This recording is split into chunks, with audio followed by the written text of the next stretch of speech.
그러면 지금부터 제 135차 최고위원회의를 개의하겠습니다.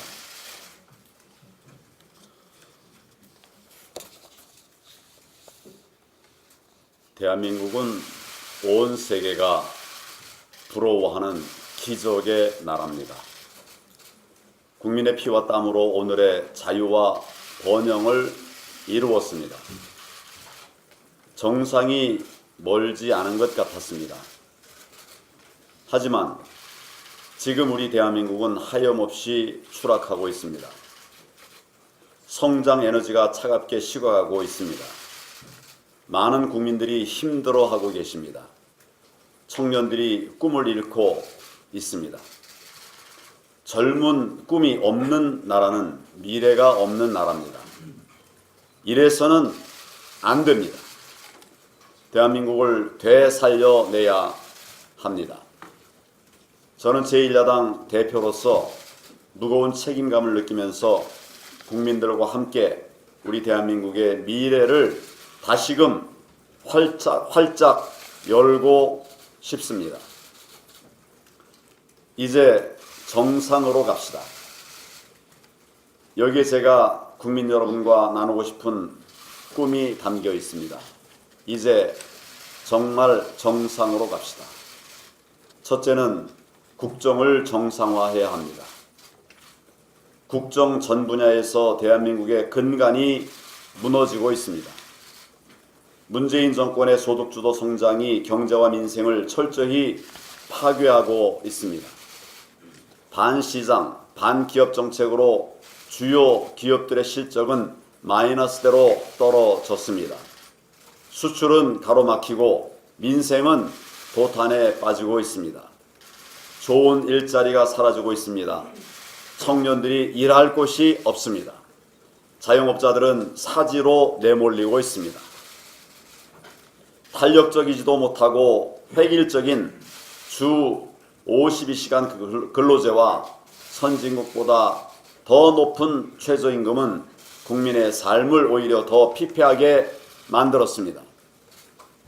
그 결과 국민은 통장을 깨고 국가는 70년 쌓은 국부를 깨고 있습니다.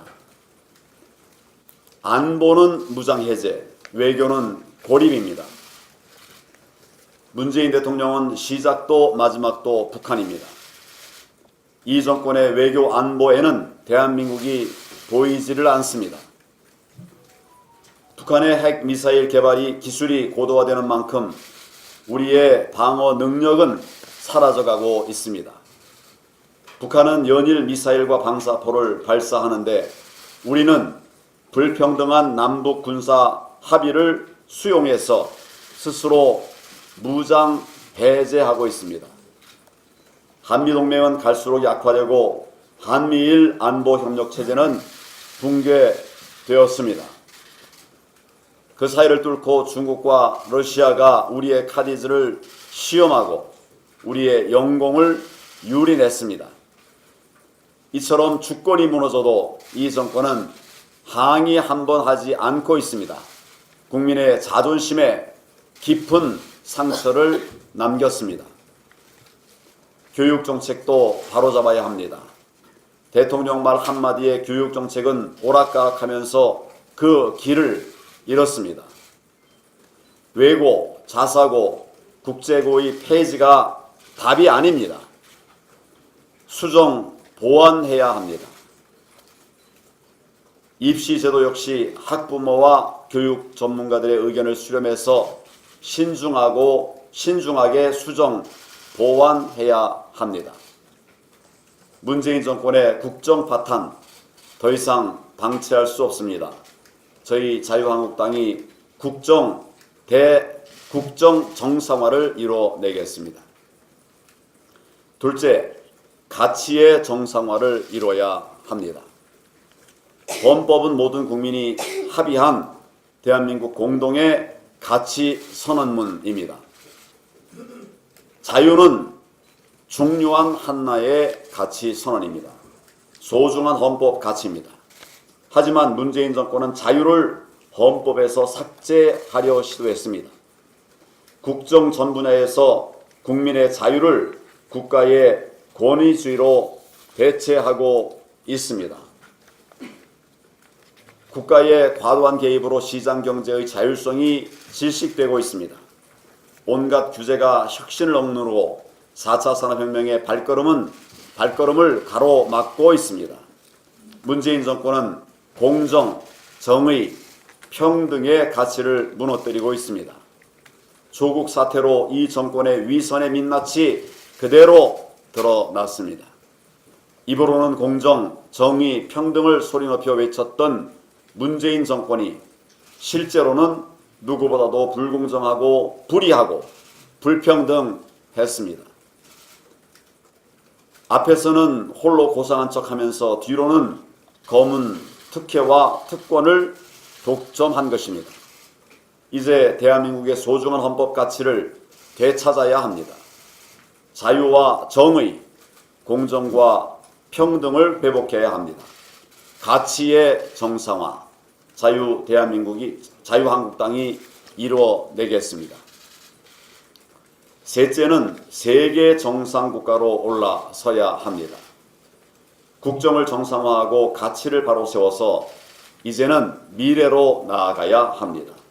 그래서 세계가 부러워하는 세계 정상국가로 우뚝 서야 합니다. 우리의 미래 비전은 자유와 평화와 번영의 세계 5강 G5가 되는 것입니다. 그동안 과거에 매몰돼서 미래를 보지 못했습니다. 이래서는 나라가 내일이 없습니다. 그래서 이제 우리에게는 미래 비전 필요합니다. 우리는 할 수 있습니다. 이를 위해서 바로 지금 국정 대전환이 필요합니다. 국민 모두의 꿈을 모아 세계 정상을 향해 다시 뛰어야 합니다. 대한민국 국민 참으로 위대합니다. 대한민국 청년 누구보다 뛰어납니다. 우리의 에너지를 하나로 모으면 대한민국은 다시 한번 크게 도약할 수 있습니다. 그런데 정상으로 가는 길의 핵심이 있습니다. 정상으로 가는 길의 핵심은 국민 중심입니다. 국민 중심입니다. 국가 주도가 아니라 국민 중심이어야 합니다. 국민 중심은 첫째, 국민 눈높이입니다. 둘째, 국민 상식입니다. 셋째, 국민 정서에 맞는 정치를 하겠다는 다짐입니다. 이제 우리 자유한국당은 모든 정치를 국민 중심으로 해 나가겠습니다. 대통합도 국민 중심, 혁신도 국민 중심, 선거도 국민 중심, 투쟁도 국민 중심, 정책도 국민 중심, 경제도 국민 중심, 신상 필벌도 국민 중심. 모든 것을 국민 중심으로 해 나가겠습니다. 대한민국의 주권은 국민에게 있습니다. 국민이 대한민국의 주인입니다. 진정으로 국민이 주인이 되는 나라 만들어 가겠습니다. 진영이 주인일 수 없습니다. 국민이 주인입니다. 국민이 튼튼한 안보체계 속에서 먹고 사는 걱정 없이 일상의 삶의 행복을 누리면서 살 수 있는 그런 정상의 나라, 정상적인 나라, 정상의 나라를 만들어 가겠습니다.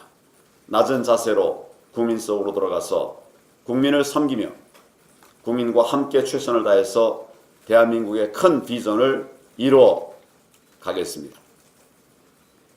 이를 위해서 자유한국당은 똘똘 뭉쳐서 당을 쇄신하겠습니다. 문재인 정권의 꿀바른 화려한 독보석 같은 정책들, 국민을 잘 살게 하는 것이 아니라 국민을 현혹시켜서 오직 자신들의 정권을 유지하는 것이 목적인 정책을 폐기하는 데 우리가 앞장서겠습니다. 국민 여러분 함께 해 주십시오. 대표께서 지금 우리 다시 정상으로 가기 위한 여러 가지 방안을 말씀하셨습니다. 그런데 아마 어제 저는 사실 청와대 3명 실장의 합동 기자 간담회를 보고 남은 2년 반도 이 별 수 없는 것 아닌가 하는 그런 걱정이 매우 앞섰습니다. 집권 후반기 첫날부터 늘어놓은 현실 부정, 책임 회피는 변화, 개선에 대한 기대감을 모두 꺾어버렸습니다. 집권 전반기를 대전환이다. 그리고 후반기를 도약이다. 이렇게 설명했습니다. 그런데 전반기 맞습니다. 대전환되었습니다. 어떻게 대전환됐느냐? 대한민국을 정상에서 비정상으로, 그리고 자유에서 억압으로, 또 번영에서 침체로 더 나쁘게 대전환시켰습니다.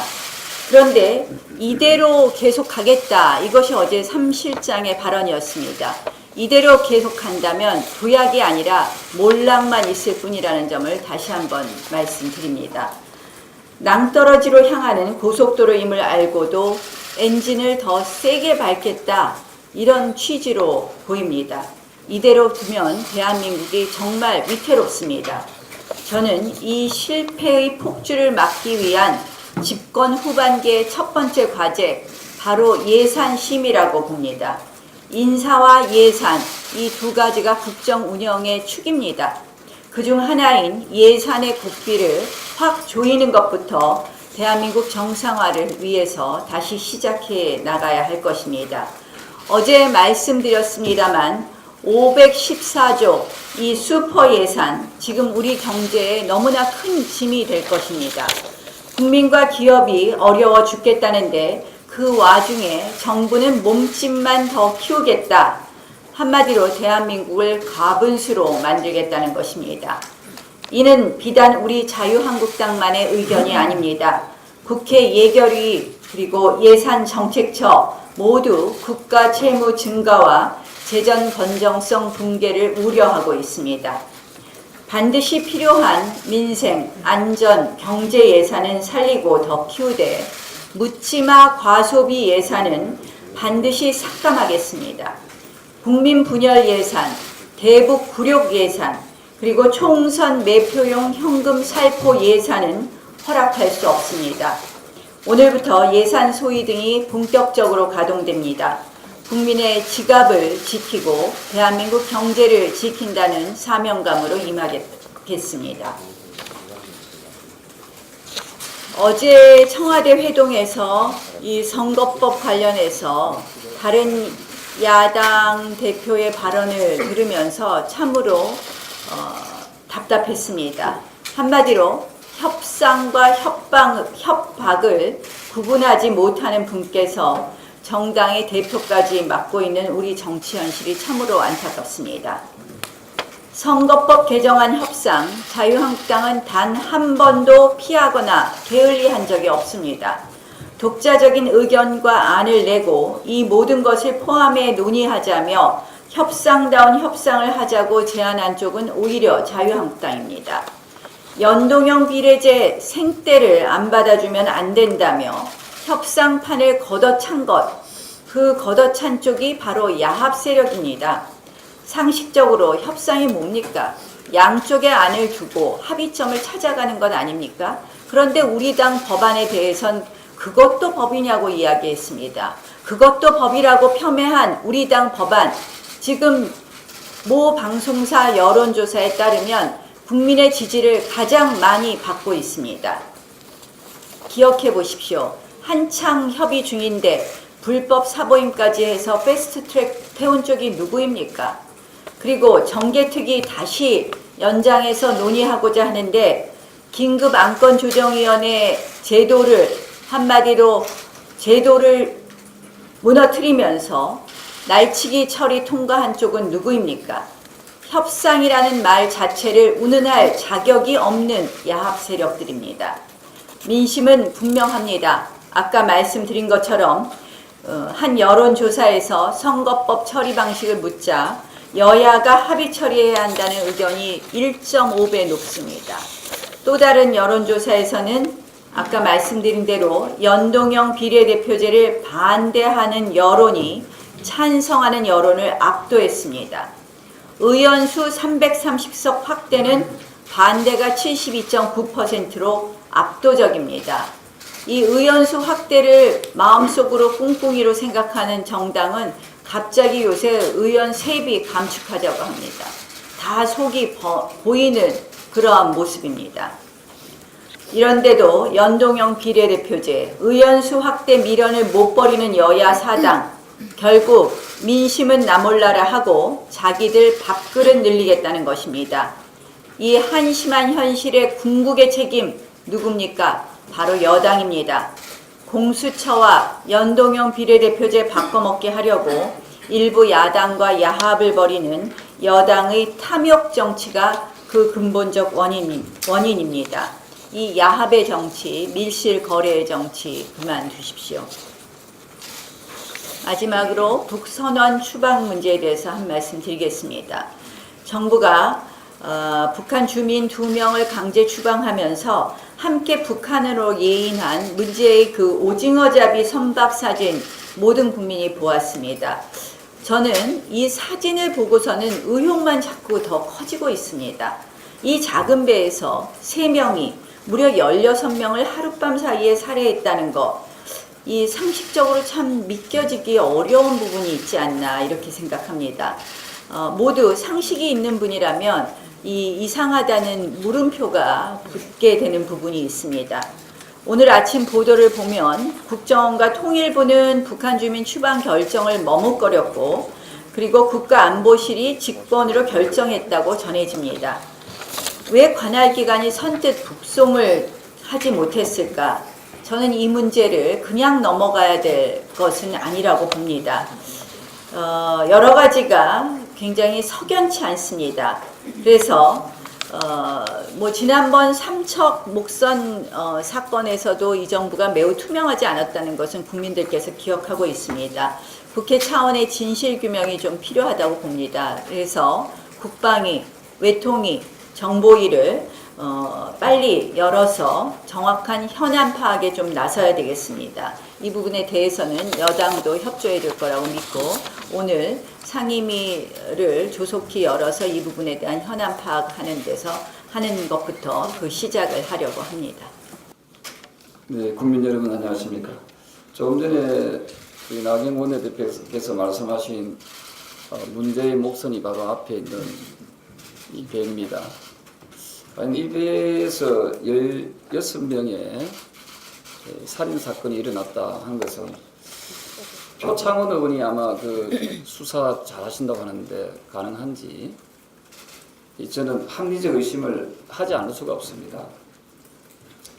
이 문정권이 헌정사상 처음으로 북한 주민을 강제 추방했다 하는 것은 그야말로 전형적인 북한 정권 눈치 보기의 대표적인 사례다 생각합니다. 이 문재인 정권은 김정은 정권의 눈치 보기 하고 있고 통일부와 국방부는 또 문재인 정권 눈치 보기 하고 있습니다. 이게 일종의 먹이사슬 비슷하게 되어버린 것 같습니다. 그래서 과연 이 정권에 국민들이 분노하지 않을 수 없다 이런 생각이고요. 이 사실이 밝혀진 것도 보니까 이 문자를 보내는 과정에서 언론에서 노출되면서 이게 진실이 밝혀졌습니다.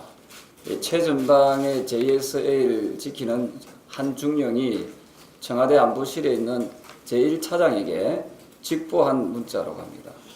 이게 사실이라면은 이거는 이 군의 지휘 체계를 무너뜨린 대표적인 사례입니다. 따라서 이 군법에 해부해서 적극적으로 이 중대장을 엄벌해야 된다고 생각합니다. 문재인 대통령 입만 열면은 이순신 장군을 예를 드셨습니다. 이순신 장군은 군율은 지엄한 것이다라고 이야기했습니다. 따라서 군율을 어긴 이 중령을 저는 엄벌해서 우리나라의 안보를 튼튼하게 지켜나가는데 우리 국회가 특히 자유한국당이 앞장서 나가겠다 하는 말씀을 드리겠습니다. 또한 문 대통령이 이 거짓말한 게 또 드러났습니다. 97년도에 11명의 선원을 살해했던 조선족 사건의 변호를 맡으면서 그게 바로 국민 여러분께서 잘 아시는 페스카마호에 대한 이야기입니다. 뭐라고 표현했는가 하면은 가해자도 동포로서 따뜻하게 품어줘야 한다고 했습니다. 그러면 이때 변호사 시절 때의 이 표현과 대한민국을 지켜야 될 국군 통수권자 또 대통령으로서의 입장이 달라진 겁니까? 이것은 대통령이 직접 해명해야 됩니다. 지금 아마도 북으로 가게 되면은 총살 당할 것이 뻔한 이 소중한 어찌 보면은 이 죄가 없을 수도 있는 또 죄가 있다면은 또 그 부분에 대해서 우리나라 사법 체계에서 처리하면 될 이 문제를 대통령은 애써 무시하지 않았나 이런 생각을 하게 됩니다. 또 하나 있습니다. 이 김정은이가 금강산 관광 한국 시설을 우리나라 시설을 너절한 시설이라면서 철거를 지시했습니다.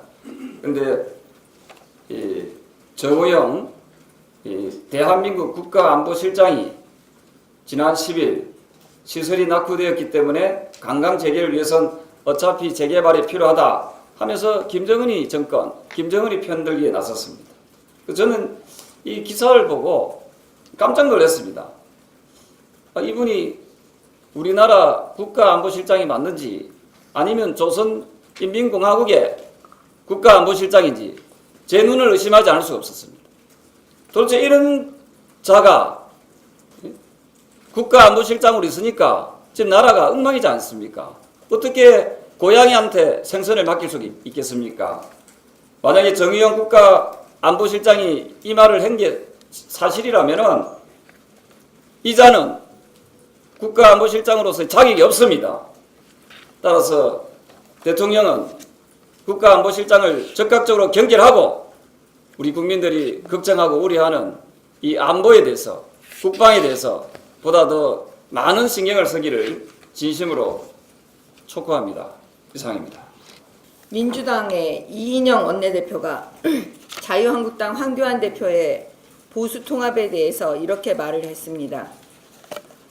일방 통행식 뚱딴지 제안이다. 폭탄이 던지면 더 큰 폭탄을 터뜨리는 시선 회피용 폭탄 던지기. 실현 가능성이 낮은 정계 개편에 매달리는 제1야당의 행보가 딱하다.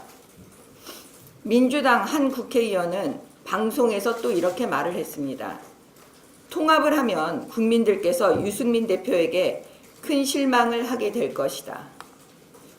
민주당은 왜 이렇게 간접적으로 자유한국당과 유승민 대표에게 합당하지 말아달라고 사정하고 있는 것일까요?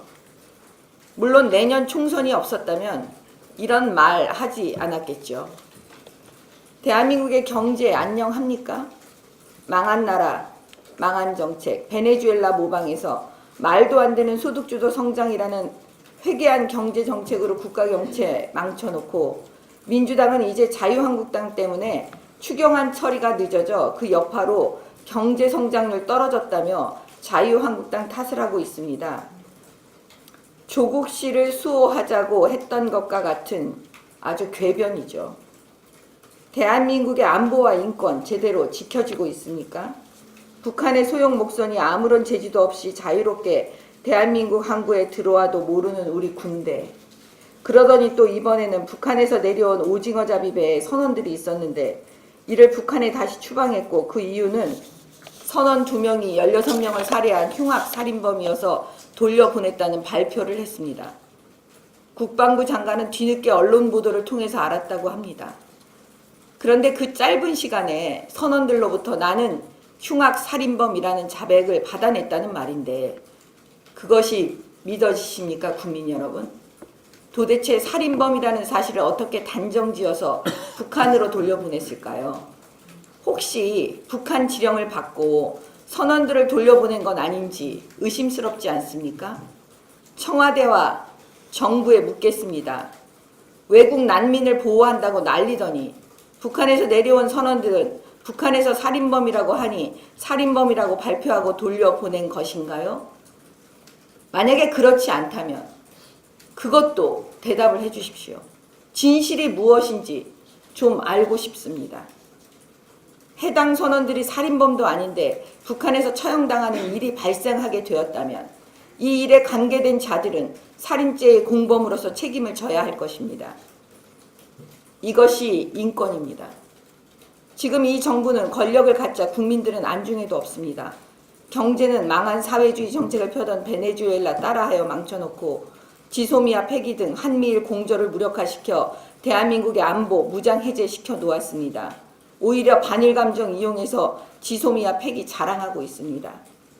문재인 정권의 무능한 경제정책 막을 수 있겠습니까? 안보 망치고 우리 군 무장 해제시키고 있는 이 정권을 막을 수 있습니까? 법치주의를 망가뜨린 것을 지켜보고만 계속 있어야 합니까? 정치 편향의 교사가 주입식 사회주의 교육하는 거 쳐다보고 있어야만 합니까? 보수 통합만이 이 정부의 악의적인 대한민국 망치기를 막을 수 있습니다. 그것이 두렵기 때문에 민주당에서 보수 통합 악의적으로 비난하고 있는 겁니다. 우리도 이제 다 알고 있습니다.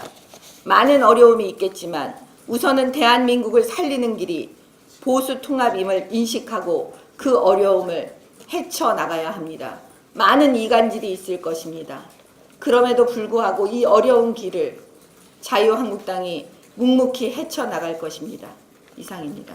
큰 대의를 내세우며 보수 대통합을 시작하겠다고 하니 여권과 일각의 여권 추종 세력들은 겁이 덜컥 나는 모양입니다. 이를 음해하고 방해하는 여론몰이가 무성합니다. 그러나 자유한국당의 보수 대통합은 자유민주주의를 지키기 위한 결코 멈출 수 없는 역사적 사명입니다. 자유한국당이 수권 정당으로 거듭나기 위해서는 민주당과는 명확하게 다른 길을 가야만 합니다. 자유한국당은 더 이상 과거에 매달리지 말고 미래로 나아가겠습니다.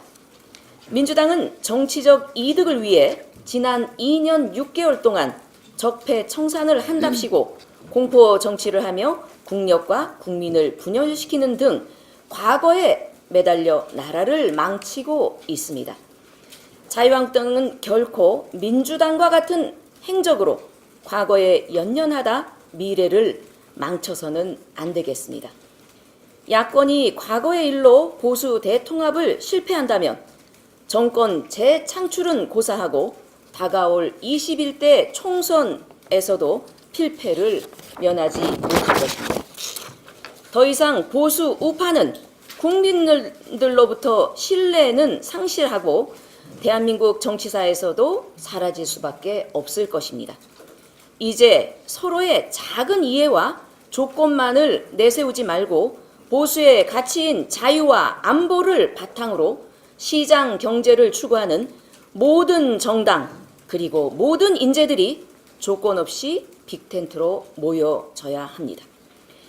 근본 가치와 철학이 공유되지 않은 채 몸집 부풀리기로는 아무런 효과가 없을 것입니다. 자유한국당이 맏형으로서 좀 더 양보를 하며 빅텐트의 중심 기둥에 서야만 할 것입니다. 자유한국당은 수많은 난관에 봉착하더라도 그 길을 거부하지 않을 것입니다. 황교안 대표를 중심으로 일치 단결하여 한 목소리를 내는 것이 그 시작이 될 것입니다. 이상입니다. 지난주에 문재인 정권 임기 반환점에 대해서 총평을 해드렸고 오늘은 경제정책 분야별 성적들을 살펴보면서 경제 정상화, 국민 중심으로 경제를 해결시키달라는 말씀을 드리겠습니다. 먼저 최근 언론 여론조사에서 가장 부정적인 평가를 받은 부분이 고용 부진입니다. 어제 청와대 사무실장 모임에서도 노영민 비서실장이 가장 못한 부분, 아쉬운 부분이 뭐냐 하는 데 대해 답을 한참 고민하다가 일자리라고 털어놓았습니다. 지난주에 운영위에서 같은 질문에 대해서 하늘 쳐다보다가 언뜻 안 떠오른다 하는 것과 대조적이었습니다. 몇 번을 말씀드렸습니다마는 통계청장도 경제부총리도 이 숫자에 대해서는 사실이라고 답을 했습니다. 이 정부 들어 취업자 증가가 이전 정부 36만 수준에서 절반이 채 못 되는 17만이 실적이다 하는 통계입니다. 지난해 최악의 고용난 상황에서도 대통령은 고용의 질이 좋아졌다 하고 예를 든 것이 고용원 있는 자영업자 통계는 들었습니다만은 올 들어 9월까지 살펴보니까 10만 명이 줄어들었습니다. 올해 8월 기준 비정규직이 87만 명이 늘고 반대로 정규직은 35만 명이 줄어드니까 매년 통계청 과장이 발표하던 이 설명을 통계청장하고 기재부 차관이 나서서 조사 방식의 탓이라고 해명하기에 급급합니다. 또 고용도 아니고 실업도 아니고 어디에도 속하지 않는 그냥 쉬었음 하는 인구도 작년보다가 35만 명이나 늘어서 2003년 조사 이래 처음으로 200만 명을 돌파했습니다. 소득도 이 정부 2년 동안에 소득 하위 20% 소득은 8% 줄어들었습니다. 상위 20%는 14% 늘었습니다. 이 통계도 통계청장은 부정하지 않았습니다. 그러니까 5분위 배수가 2008년도에 5.2배에서 2015년도에 4.2배로 좋아지다가 소득 격차 이 정부 들고 이후에 소주성 성장을 밀어붙인 후에 이 정부 들어서 5.3배로 조사 이래 최악으로 벌어졌습니다. 기업들 사정도 말 못할 정도로 어려워져 있습니다. 한국은행의 기업 경영 분석에 따르면 지난해 영업이익으로 대출 이자조차도 못 내는 기업의 비중이 35%입니다. 이 통계 또한 2010년, 11년 조사 이래 최악입니다.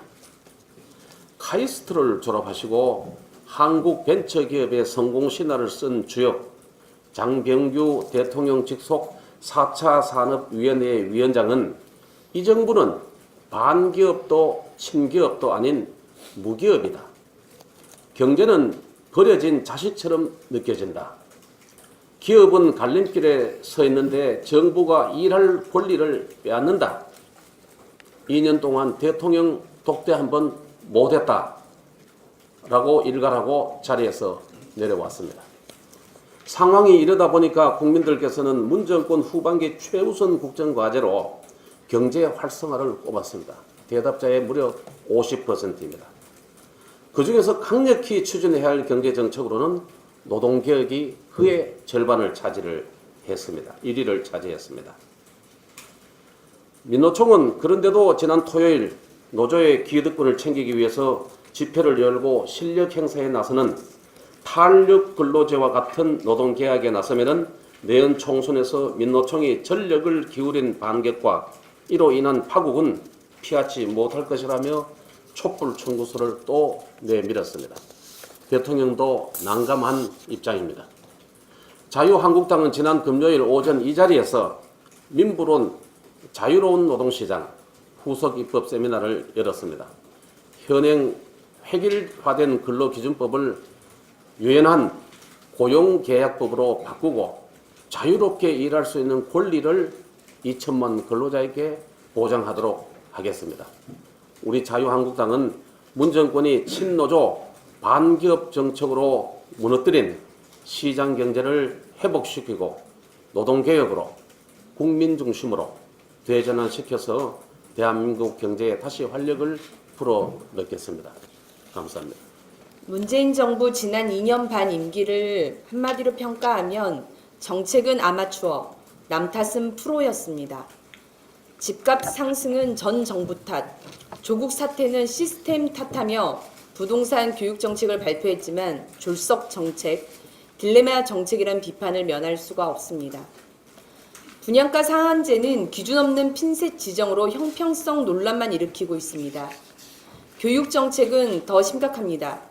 정시, 수시 비율을 정하는데 1년을 질질 끌어가며 공론화 쇼통을 할 땐 언제고 이제는 묻지도 따지지도 말고 자사고 특목고 없애겠다고 합니다. 문제는 강남 집값 잡겠다더니 결국 자사고 특목고 폐지가 강남 8학군 부활로 강남 집값 상승을 부채질을 할 것이란 점입니다. 질 낮은 공교육의 대체제이자 교육의 다양성이라는 시대의 변화와 국민 요구를 반영해서 자사고 특목고 교육 정책이 생겼는데 이 정부는 공교육의 질을 높일 큰 그림은 제시하지도 않고 과거로만 회귀하려 하고 있습니다. 정교조 교사들의 정치 편향 교육조차 방치하고 있는 교육 현장에 국가는 대책을 제시하거나 있습니까? 문재인 정부 아마추어 정책에 고통받는 건 결국 국민들입니다. 임기 내내 남 탓과 자화자찬으로 버텼지만 이제 국민들 인내심이 임계치에 도달했습니다. 아마추어 정책을 반성하고 남은 임기라도 제발 국민을 먼저 생각하는 책임 정치를 해주기를 문재인 정부와 여당에 강력히 촉구합니다. 네, 김현철 통일부 장관이 강제 북송된 이 선원들이 죽더라도 북으로 돌아가겠다라고 얘기했다라고 했습니다. 그런데 언론 보도에 따르면 판문점에 도착해서야 북송된다는 사실을 알고 주저앉았다라는 보도가 있습니다. 또 문제의 JSA 중령의 문자에 보면 자해 행위가 있을 것으로 우려된다는 내용도 있습니다. 분명히 이 선원들의 의사에 반한 강제 북송이라고 볼 수밖에 없는 이런 정황들인 것입니다. 정말 이 정권은 눈 하나 깜짝 않고 국민 속이는 것을 기본으로 하는 이런 정권입니다.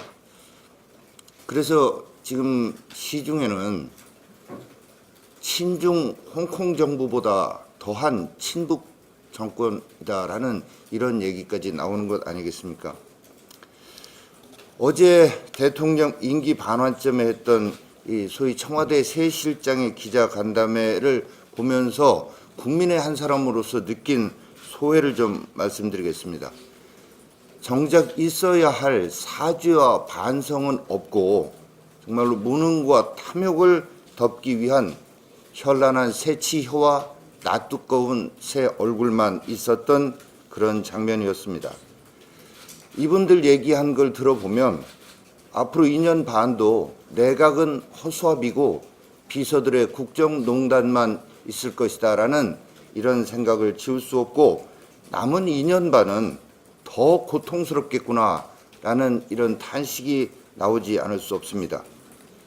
대통령께 묻고 싶습니다. 임기 반환점 돌고 있는데 왜 차마 부끄러워서 직접 국민들께 말씀드리고 국민들 앞에 서지 못하신 겁니까?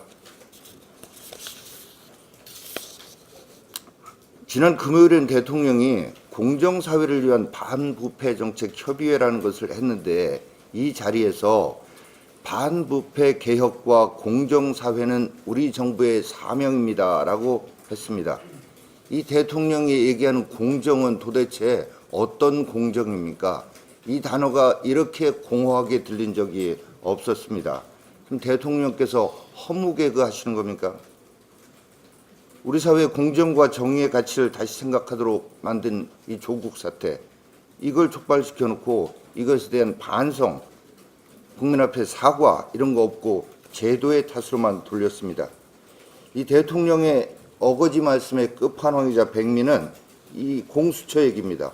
공수처만 생기면 다시는 국정농단 같은 일이 안 생길 겁니다라고 대통령 얘기하셨습니다.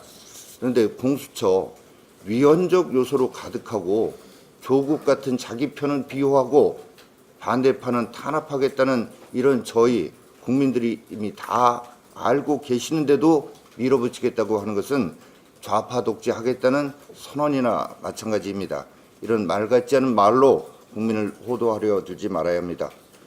오늘부터 예결위 소위 활동 시작됩니다. 어제 발표한 대로 국민 편가르기, 좌파 나눠먹기, 총선용 현금 살포 예산은 삭감하겠습니다. 반면에 민생경제 예산, 안전, 안심, 안보, 3안 예산, 공정 예산 등 3대 분야 10대 사업 증액을 이뤄내서 국민과 미래세대 부담을 덜고 어려운 국민에게 실질적 도움이 되며 무너지는 경제를 살리는 예산을 마련하도록 하겠습니다. 감사합니다. 옳은 소리